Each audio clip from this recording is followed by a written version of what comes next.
Muy buenos días a todos. Que el Señor los bendiga.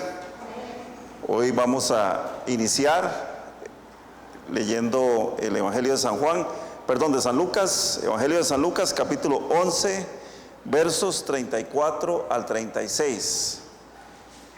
¿Lo tenemos?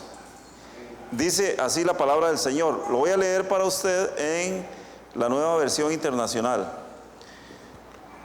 Tus ojos son la lámpara de tu cuerpo. Si tu visión es clara, todo tu ser disfrutará de la luz, pero si está nublada, todo tu ser estará en la oscuridad. Asegúrate de que la luz que crees tener no sea oscuridad. Por tanto, si todo tu ser disfruta de la luz, sin que ninguna parte quede en la oscuridad, estarás completamente iluminado, como cuando una lámpara te alumbra con su luz. Leyendo la Biblia, si usted la lee de tapa a tapa, como decimos, si usted la lee completa y tiene la ocasión de ir meditando sobre cada uno de los pasajes, se va a dar cuenta de algo muy importante, y es que no en pocas ocasiones, o sea, en muchas ocasiones, la Biblia exhorta a los hijos de Dios para que seamos de testimonio delante de las demás personas. Eso todos lo sabemos, ¿verdad? Y siempre tenemos que decir, tenemos que ser de testimonio, somos cartas leídas, la gente ve lo que hacemos los cristianos, nos tienen en la mira, constantemente estamos expuestos porque la gente demanda más de nosotros, aun cuando sean personas que no conocen de Dios, aun cuando sean personas inconversas. Y de hecho que desde que Dios llama al patriarca Abraham para que sea el pionero, llamémoslo así, el primero que va a perfilar la nación de Israel, el principal objetivo de Dios al iniciar a través de Abraham era crear o tener una descendencia que fuera temerosa de Dios en todos los sentidos, una descendencia que fuera capaz de obedecer a Dios, que fuera capaz de seguirlo, y además de eso, una vez que había adquirido estos dos rasgos tan importantes que son el temor a Dios y la obediencia, convertirse en un ejemplo para las demás naciones. Todos sabemos que esa era la misión del pueblo de Israel, convertirse en un ejemplo para todos los demás, y que la gente viera lo importante que era ser parte del pueblo de Dios y lo importante que era seguir al Dios de Israel. Pero esto es algo que sabemos que a Dios le costó mucho, incluso todavía hasta nuestros días, la nación de Israel, que no ha dejado de ser el pueblo de Dios y que Dios sigue manteniendo su promesa para ellos, todavía a Dios le ha costado, porque muchos no han entendido ni han querido entender hasta el momento. Por eso, por ese motivo, por esa situación, es que la nación de Israel estuvo durante mucho tiempo en un periodo de entrenamiento, y podemos hablar de lo que es el Antiguo Testamento y lo podemos perfilar dentro del texto bíblico cuando iniciamos leyendo en el capítulo 12 del libro de Génesis, precisamente a partir del llamamiento que Dios hace de Abraham, y nos cuenta todo lo que él tiene que sufrir en toda esa larga travesía hasta que la promesa de Dios se cumpla con respecto al nacimiento de su hijo Isaac, que precisamente él tenía que tener un hijo con Sara para que la promesa de Dios se cumpliera. Luego sigue ahí con los hijos de Jacob, pasando por un periodo larguísimo, 430 años de esclavitud en Egipto, que es un periodo muy largo. Y luego, después de la esclavitud, más de 40 años vagando en el desierto, para finalmente llegar a una tierra que todos la conocían como la tierra prometida, porque era la promesa de Dios, era lo que Dios había dicho que les iba a dar a ellos cuando llegaran precisamente al lugar que Él les había mostrado. Todo había empezado en el capítulo 12 de Génesis, cuando Dios le dijo a Abraham: sal de tu tierra y de tu parentela a la tierra que te voy a mostrar, y haré de ti una nación grande. Abraham jamás se imaginaba que todo ese tiempo largo iba a tener que esperar su pueblo para poder entrar a ese lugar, a un lugar hermoso de acuerdo a los conceptos modernos de lo que es un Estado, ahí se iban a juntar al menos 3 elementos de los que habla, por lo menos la doctrina política, cuando dice que hay un Estado, cuando hay un pueblo, hay un territorio y hay un gobierno. Y ellos eran un pueblo, no tenían un territorio, y si bien tenían un gobierno, le faltaba uno de esos elementos, entonces no se podían considerar un Estado hasta que llegaron precisamente a la tierra prometida y comenzaron a tomarla, porque tampoco era gratis, ¿verdad? El Señor les daba la posibilidad de tomar la tierra prometida, pero ellos tenían que luchar por eso. La palabra nos enseña que nosotros como hijos de Dios nunca debemos cansarnos de luchar. ¿Por qué? Porque, como decía alguien por ahí, no hay almuerzo gratis. En la vida, en el reino de Dios, todas las cosas cuestan. Y sobre todo porque se nos ha enseñado, tal vez una doctrina muy liviana, que es muy hermoso, si nosotros lo vemos desde el punto de vista de la salvación, que nos dice que todo lo tenemos gratis y que nada nos ha costado. Y que la salvación no costó nada, y eso es una mentira. ¿Por qué? Porque la salvación costó la sangre de Jesucristo, costó nada más y nada menos que la vida del Hijo de Dios cuando se hizo humano aquí en la tierra y vino a darnos a nosotros la posibilidad de ser eternos nuevamente al lado del Señor. Porque teníamos la posibilidad de ser eternos y todos tenemos también esa posibilidad si nos descuidamos, eternos, pero al lado del enemigo, al lado de Satanás. El asunto fue que durante todos estos años de existencia y aún prácticamente hasta lo que se conoce como la disolución de Israel como nación, Dios exhorta constantemente a ese pueblo duro de cerviz, duro de cabeza, como decimos nosotros.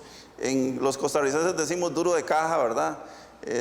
Haciendo referencia a lo que eran esos camiones grandes que habían antes, ¿verdad, Eugenio? Que conoce un poco sobre el tema de la mecánica. Esos camiones grandes que eran muy difíciles de manejar y tenían una palanca que había que apuntalarse duro para que entraran los cambios. Por eso es que nosotros decimos una persona dura de caja, es una persona que le cuesta que le entren las marchas, ¿verdad? Entonces Dios exhortaba a menudo al pueblo de Israel para que fueran ejemplo entre los demás pueblos. Esos pueblos practicaban el paganismo, eran politeístas, adoraban a otros dioses, hacían rituales y cosas que eran contrarias a la voluntad del Dios creador del universo. Y Dios quería mostrarles que sí se podía y que sí había una forma de ser bendecido cuando uno estaba bajo la cobertura de Él. Pero empezando a leer este texto que hoy iniciamos, recién en el verso 33, este es un texto en el cual Jesús está hablando con la gente. El Señor Jesús dice lo siguiente a los que le estaban escuchando en esa ocasión. En el verso 33 dice: nadie enciende una lámpara para luego ponerla en un lugar escondido o cubrirla con un cajón, sino para ponerla en una repisa a fin de que los que entren tengan luz. Esta es la nueva versión internacional.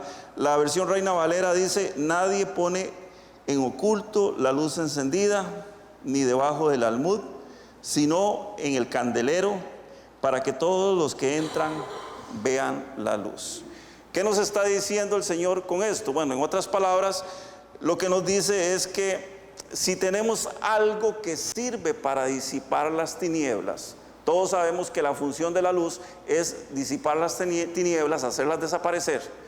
Cuando usted está en un lugar oscuro, cerrado y oscuro, y enciende una luz, las tinieblas desaparecen, porque la luz se apodera de las tinieblas. Y esto nos muestra algo muy importante. No en vano el Señor lo dejó así, porque el Señor nos muestra que Él es luz y que cuando estamos en luz, cuando estamos en Él, las tinieblas tienen que retroceder, van a desaparecer. Este efecto importante que la física lo explica de muchas maneras, para Dios tiene una explicación muy fácil. Él es luz y las tinieblas tienen que retroceder cuando está presente el Señor.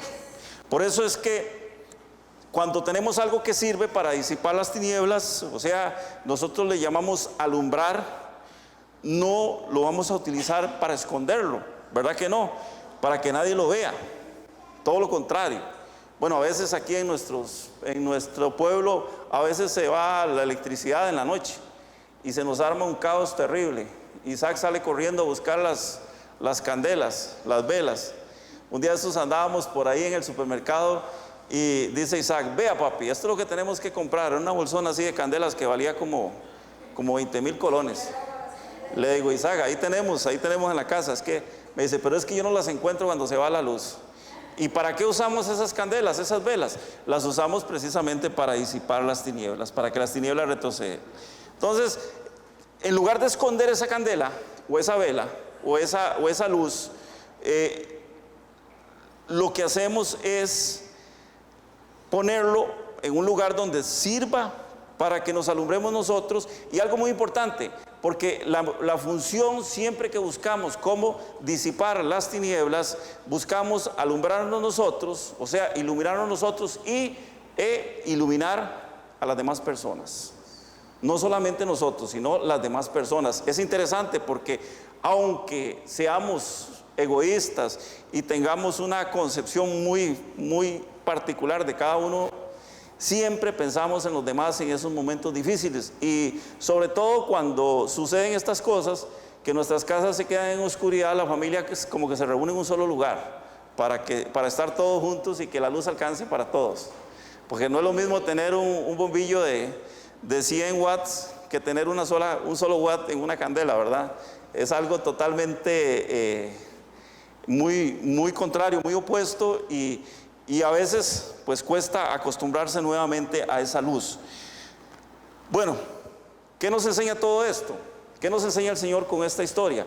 Que nuestro testimonio no lo debemos esconder. Y volvemos otra vez al tema recurrente de que el Señor nos dice que Él hace un llamamiento al pueblo de Israel, y luego hace un llamamiento a la iglesia cuando el pueblo de Israel no le responde. En el Evangelio de San Juan, capítulo 1, versos 12 y 13, cuando dice que Jesús vino a lo suyo, que los suyos no le recibieron, pero que a todos los que le recibieron les dio la posibilidad de ser hechos hijos de Dios. Aquí está hablando San Juan precisamente de la iglesia. Está hablando de que la iglesia fue llamada para hacer testimonio. Nosotros fuimos llamados para hacer testimonio, porque en Dios tenemos algo muy importante. Si Dios llama a alguien y esa persona no quiere, pues precisamente habrá otro que sí quiera. Y en esto a veces uno se imagina que Dios anda como mendigo, como pordiosero detrás de nosotros, rogándonos para ver si hacemos las cosas, y eso no es cierto. El Señor nos llama y nos da la posibilidad de que escojamos, y nos lo dice muy claramente cuando hace el llamamiento en el libro de Deuteronomio capítulo 8, que dice: yo los pongo a escoger entre la vida y la muerte. Ustedes sabrán qué escogen. Yo les doy la opción de que escojan la vida para que vivan ustedes y que vivan sus hijos. Pero como Dios nos dio libre albedrío, Él no nos obliga. Nuestro testimonio, como nos dice el texto, no lo podemos esconder, no lo debemos esconder. Las demás personas tienen que tener bien claro quién es Jesús en nuestras vidas. Óigalo bien, porque si usted analiza por qué es que usted es cristiano, por qué es que usted es parte de la iglesia del Señor, es precisamente porque el Señor quiere que la gente que nos ve tenga muy claro quién es Jesús y cómo es que Jesús opera en nuestras vidas. ¿Cómo está Jesús operando en su vida? ¿Cómo vive Jesús dentro de usted? ¿Será que realmente vive dentro de nosotros? Como dice el apóstol Pablo, ¿será que realmente somos cristianos? ¿O será que nos pusimos una etiqueta para andar aparentando o sentirnos bien para con nosotros mismos? El Señor quiere que seamos testimonio a las naciones, y esta es la misión de la iglesia. Esto sucede a partir del momento en que Jesús, el Hijo de Dios, decide venir a la tierra y tomar un cuerpo humano para venir a traernos un ejemplo de lo que es realmente obedecer a Dios. Pero en los siguientes 3 versos que acabamos de leer, estoy hablando de los versos 34, 35 y 36 del capítulo 11 de San Lucas, Jesús hace un abordaje un tanto diferente a lo que veníamos hablando de ser testimonio a las naciones, porque no necesariamente se enfoca en el tema del testimonio personal. Si usted lee esos versos se va a dar cuenta que hay un cambio, hay una relación diferente que el Señor nos está mostrando. Él nos impulsa precisamente a que seamos muy cautelosos con nuestra vida personal. O sea, seamos muy cautelosos con nuestra vida cristiana. Todos sabemos que cuando ingerimos alimentos, cuando comemos, podemos tener un buen provecho de ellos, podemos tener un buen provecho de las cosas que nos entran por nuestra boca, o bien podría ser que nos enfermemos hasta morir. Hay alimentos que son contaminantes, que a pesar de que son alimentos contaminan, a pesar de que son alimentos pueden traer bacterias, pueden traer una serie de elementos que nos pueden hacer daño, incluso nos pueden hacer morir, porque nos pueden dañar los órganos, porque nos pueden llenar de bacterias, de gérmenes, etcétera, etcétera. Entonces, cuando consumimos alimentos, somos selectivos y sabemos muchas veces qué nos puede enfermar o qué nos puede alimentar. Pues bueno, igual tratamiento debemos de tener con respecto a nuestra vida espiritual. Porque muchas veces decimos, una cosa es la vida espiritual y otra cosa es la vida, llamémosle secular o normal o común y corriente, la vida que vivimos. No, eso no es cierto.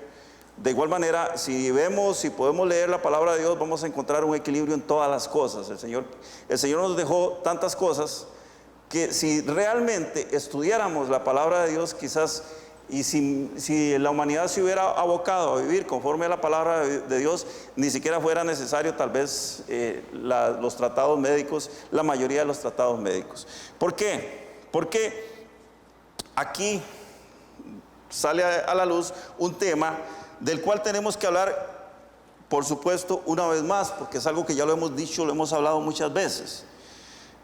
¿De qué nos estamos alimentando para tener una vida cristiana saludable? Ya lo dijimos, si comemos muchos alimentos que nos pueden hacer daño, podemos enfermar. Pero, ¿de qué nos alimentamos los cristianos para tener una vida cristiana saludable? Siempre se nos ha dicho acerca de la importancia de tener una dieta balanceada, ¿verdad? De evitar que nuestro cuerpo se sature de cosas que nos hacen mucho daño, que le hacen daño al organismo. Y se nos habla con respecto a, por ejemplo, que los azúcares en exceso son malos, que las grasas son malas, que los carbohidratos y que las proteínas, y que tenemos que tener un equilibrio a la hora de comer, a la hora de consumirlos, a efectos de que nuestro cuerpo tenga un desempeño óptimo en el consumo. Porque sabemos que un cuerpo sobrecargado de cosas que le hacen daño puede morir en cualquier momento. Le colapsan los órganos vitales, los riñones, el hígado, el corazón, el páncreas y los cristales de sal que le afectan a algunos por aquí, que dicen que en cualquier momento los pueden atacar. No he vuelto a ver ataques de cristales de sal. Bueno, Jesús dice que en este pasaje nos habla acerca del alimento espiritual, y a veces no nos gusta que nos hablen de este tema, porque el problema de los cristianos es que la mayoría de las veces nos creemos muy, muy sabios en todo, y creemos que por el hecho de haber sido cristianos o haber llevado una vida metidos en la iglesia durante muchos años, ya eso nos capacita para saber de todo, y eso no es cierto. ¿Por qué? Porque Jesús nos habla del alimento espiritual y nos dice precisamente cómo una mala administración de nuestra vida cristiana nos puede conducir a la muerte. A la gente no le gusta que le digan que usted como cristiano puede ser que no sea cristiano, que esté equivocado, metido en una iglesia todo el tiempo y no es cristiano. Y dicen, pero ¿cómo? Yo soy cristiano, yo creo en Cristo. No basta con creer, hermanos. Hay que conocer realmente lo que es la palabra de Dios, y tenemos que dejar que la palabra de Dios nos examine para poder realmente saber si somos o no somos cristianos. Bueno, si es que nos interesa, porque la mayoría de las veces a la gente no le interesa. Dice el verso 34 lo siguiente: tus ojos son la lámpara de tu cuerpo. Si tu visión es clara, todo tu ser disfrutará de la luz. Pero si está nublada, todo tu ser estará en oscuridad. No sé si ustedes alguna vez se han hecho un famoso examen que se hace en la vista, que se llama examen de fondo de ojos. ¿Se lo han hecho? Es terrible eso. Se queda uno con la vista distorsionada A mí me pasa que duro entre 2 y 3 horas para recuperar plenamente la visión. Es algo terrible. Entonces, la palabra de Dios nos dice que si la luz está entrando claramente por nuestros ojos, nuestra visión es correcta. Pero si la luz no está entrando bien, la visión va a ser distorsionada, como cuando nos hacemos un examen de fondo de ojo. Y resulta que espiritualmente muchas veces andamos con la vista distorsionada, andamos con el examen de fondo de ojo ahí metido y no podemos ver. Y ahí es donde cometemos la mayoría de las veces muchas equivocaciones. ¿Por qué? Porque creemos que estamos haciendo las cosas bien y no las estamos haciendo bien. A diferencia de la luz que nos habla en el verso 33, donde se nos explica acerca de la necesidad de guardar un buen testimonio. Y aquí es donde quiero que noten la diferencia en estos versos. Estamos en el verso 34. Aquí se nos habla de algo que es opuesto. Aquí se nos habla de que la luz, esa luz, en lugar de alumbrar hacia afuera, ya lo dijimos, cuando se va la luz, encendemos una candela o una vela, la ponemos bien alto para que todos podamos ver. Aquí está diciendo lo contrario. Aquí dice que esa luz que alumbra hacia allá, hacia afuera, tiene que alumbrar hacia adentro. Debe alumbrar hacia nosotros. Entonces, si ponemos cuidado, nos vamos a dar cuenta que podemos andar en oscuridad, aun cuando tengamos los ojos bien abiertos y podamos estar viendo hacia afuera. ¿Por qué? Porque hacia adentro no estamos recibiendo la luz que necesitamos. ¿Y qué nos enseña Jesús? Jesús nos enseña que perfectamente, de acuerdo con lo que permitamos que entre a nuestra mente a través de lo que vemos, así será nuestra vida, abundante en luz o abundante en tinieblas. ¿Qué cosas permitimos que entren a nuestros ojos? Esto es un examen, un autoexamen muy interesante que cada uno se debe hacer. ¿Por qué? Porque es muy fácil venir aquí y señalar y decir esto, lo otro es malo, o esto, lo otro causa daño. Pero ¿cuántas de esas cosas cada uno de manera personal está permitiendo? Y bueno, lo podemos relacionar con nuestro comportamiento muchas veces de cómo nos movemos, cómo vivimos a través de las diferentes circunstancias que hay en nuestra vida. Reflejamos esta situación cuando hablamos, por supuesto. Cuando hablamos nos damos cuenta nosotros mismos, no es el hermano, no es el que está a la par, porque a la gente le gusta andar juzgando, a todos nos gusta andar juzgando. Pero usted se ha escuchado, nuevamente le pregunto esto, creo que hoy hace 8 lo dije, ¿usted se ha escuchado cuando habla? ¿Nos escuchamos cuando hablamos? ¿Realmente? ¿O solamente abrimos la boca y soltamos un montón de palabras? Esto es un ejercicio muy interesante que tenemos que hacer como hijos de Dios, como cristianos. ¿Cuáles son nuestros temas favoritos a la hora de hablar? ¿De qué hablamos? Llegamos a la casa, estamos en una reunión o estamos en el trabajo, ¿de qué hablamos? ¿De lo que acabamos de vivir, de lo que acabamos de pasar? ¿O de la conversación que tuvimos con una persona? ¿Por qué es que sucede esto? ¿Usted se ha puesto a pensar? Porque esa fue la luz que yo dejé que entrara a mi ser. Eso fue lo que yo permití que entraran por mis ojos, pasaran por mi mente y, como nos dijo María hace un rato, nuestro corazón guarda cosas como parte de esa memoria que tenemos los seres humanos. No entiendo cómo funciona, pero sí, yo sé que el corazón tiene una función vital. Bueno, en la Biblia a veces lo encontramos como sinónimo también de mente o como sinónimo de alma. Pero bueno, esas cosas que permitimos que entren son las que nos llenan la vida y eso es básicamente el tema de conversación que muchas veces utilizamos. Venimos llegando, nadie nos está preguntando y entonces de una vez hablamos, vieras que fulano me contó, sin que a nadie le importe lo que me contó fulano. O viera lo que me dijo, bueno, más terrible, pero no deberíamos decir. Nosotros los profesionales no tenemos que andar hablando de lo que nos dicen los clientes, ¿verdad? Esto es algo que a veces sucede, pero de pronto uno se recuerda y dice, me contó un cliente que tenía problemas y ya lo dejamos ahí, porque es algo muy terrible que también sucede. Pero bueno, ¿qué es lo que hablamos? ¿Cuáles son nuestros temas favoritos? Nuestros temas de conversación. Jesús dijo algo importantísimo y esto es algo que también lo tomamos a la ligera. Dice Jesús, de la abundancia del corazón habla la boca. O sea, ¿por qué? Porque el corazón, porque nuestra mente, entienda los sinónimos, mente, alma, corazón, es un receptor, más bien es una bodeguita, un lugarcito de almacenaje donde guardamos cosas buenas, cosas malas, cosas que nos agradan, cosas que no nos desagradan, y eso es lo que se convierte en el mundo que vamos metiendo dentro de cada uno para proyectar luego. Jesús dijo que de la abundancia del corazón habla la boca. En Lucas capítulo 6, verso 45 dice lo siguiente, póngale cuidado. El hombre bueno, del buen tesoro de su corazón, saca lo bueno. Y el hombre malo, del mal tesoro de su corazón, saca lo malo. Y vea este final de verso. Porque de la abundancia del corazón habla la boca. O sea, si entendemos esto, la boca no habla por sí sola, no tiene una función sola. La boca no es que se dispara a hablar porque sí. Porque a veces uno oye a la gente hablar y, bueno, tenemos una amiga ahí que habla mucho. Y yo le digo a Mari, cuando yo veo a esa señora llegar a la casa, nada más veo la boca que se mueve, bla, bla, bla, bla, bla.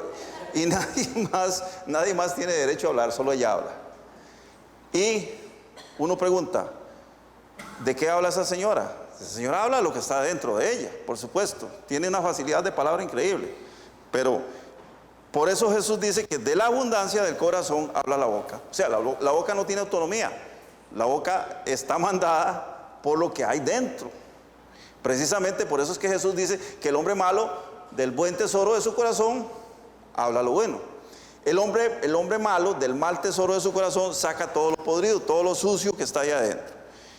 Cuando usamos mal nuestros ojos, por eso es que de la abundancia del corazón habla la boca, porque cuando usamos mal nuestros ojos y los dedicamos a ver cosas que no nos convienen, porque hay muchas cosas que no nos convienen ver.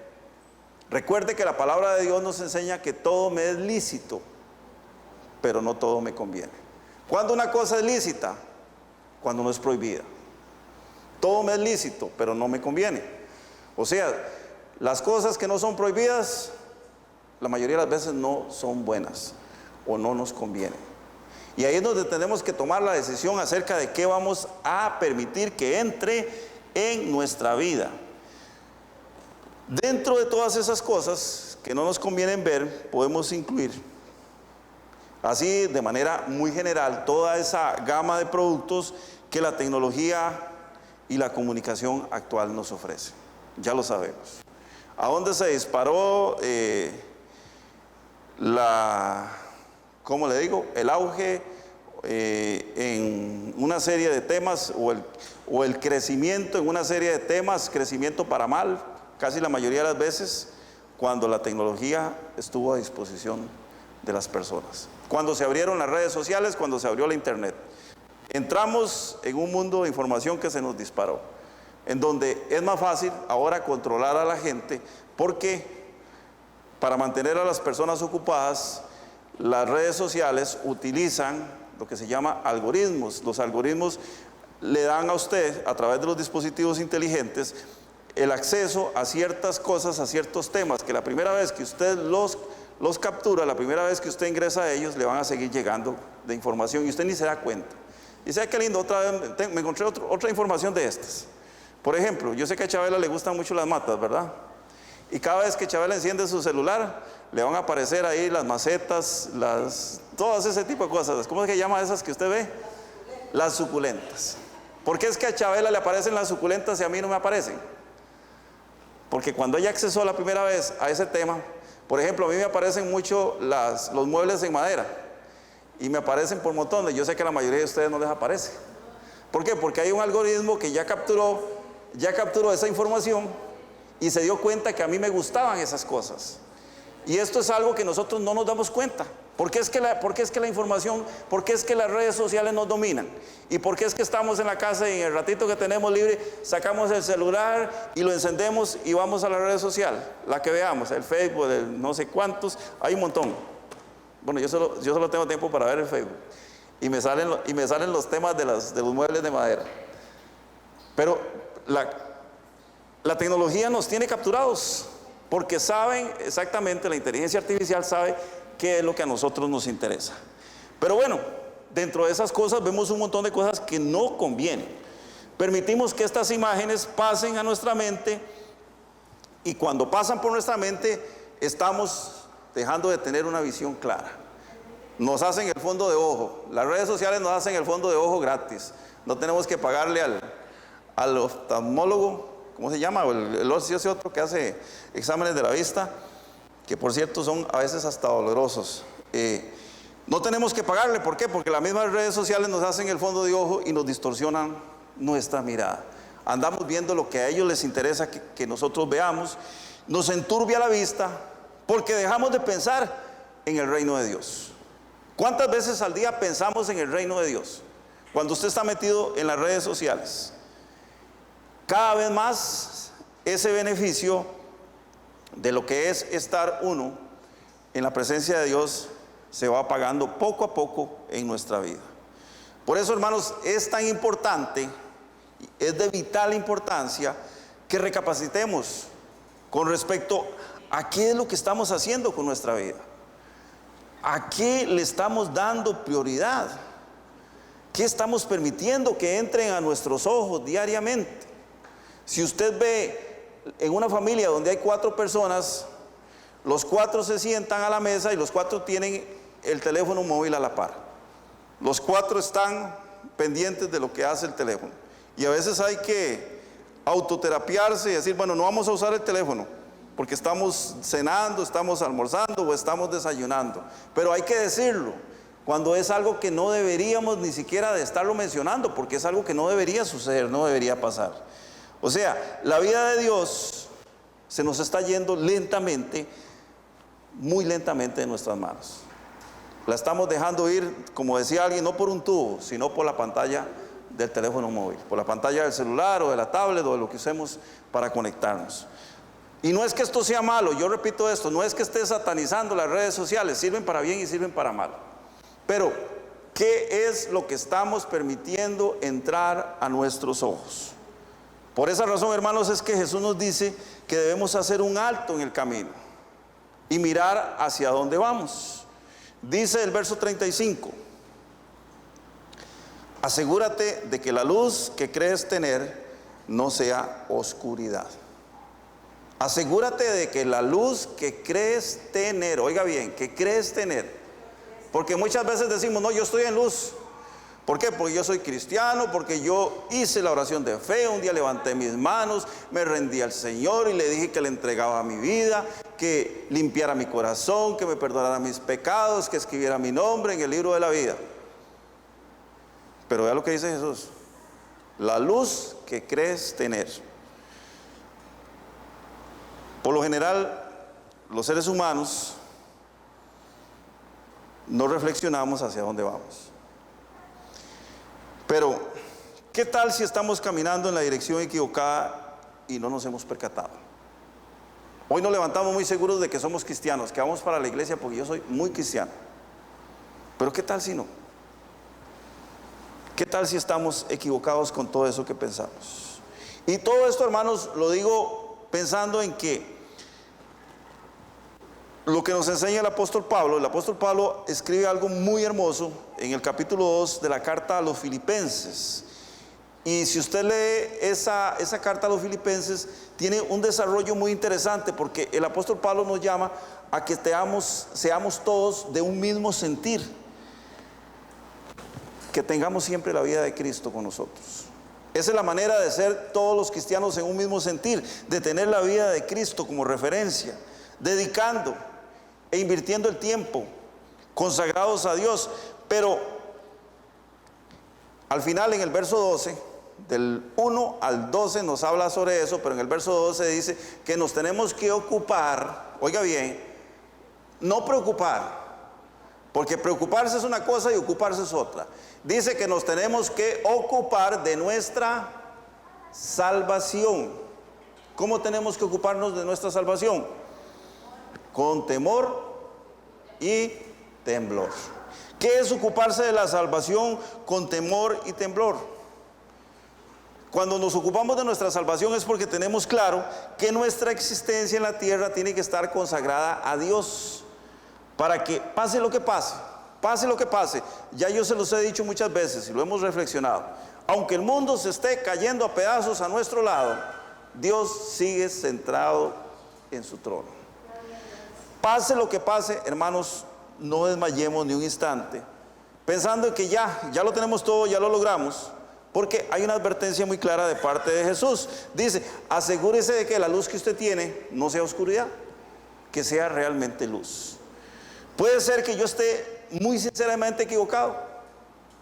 Puede ser que los cristianos la mayoría de las veces andemos por ahí caminando y estemos muy sinceramente equivocados con respecto a nuestra vida espiritual y no nos hemos dado cuenta. Porque uno puede estar sinceramente equivocado, creer que está haciéndolo bien, pero está equivocado. Y eso es estar sinceramente equivocado, pensando que estoy caminando con el Señor, pero no estoy caminando con el Señor.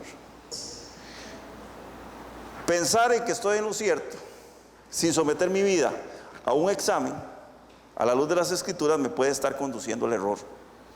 Y esto es muy grave, hermanos, esto es muy grave, tenemos que tener mucho cuidado. O sea, puede ser que lo que yo permito que entre a mi mente, día con día, sean tinieblas y no sea luz. ¿Ha pensado usted en eso? Sometidos al fondo de ojo constantemente, donde nos distorsiona la vista, y entonces me estoy llenando todos los días de tinieblas. Juan 3:19 dice que la condenación vino al mundo porque los hombres amaron más, óigalo bien, amaron más las tinieblas que la luz. San Juan 3:19. Entonces, si yo estoy metiendo tinieblas a mis ojos, estoy, por supuesto,